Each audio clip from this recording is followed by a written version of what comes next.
বারোবাজারে শত শত বর্ষী পুরনো এক রাজকীয় কবরস্থানের সন্ধান পেলাম আজ।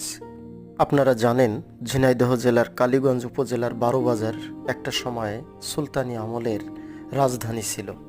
এই সমাধি ক্ষেত্রে কোনো নামফলক না থাকলেও তাই ধারণা করা হয় কবরটি হয়তো কোনো একটি রাজকীয় কবরস্থান।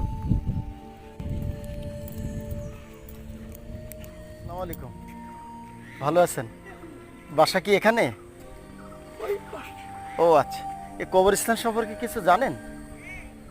আমি তো শুনিনি ওই বাজারের স্থাপনার ইতিহাস। ইতিহাস, আচ্ছা আচ্ছা। কবরস্থান, সেহেতু স্যান্ডেলটা খুলে প্রবেশ করাটাই বেটার।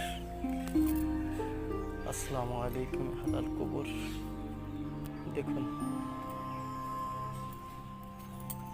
এখানে আসলে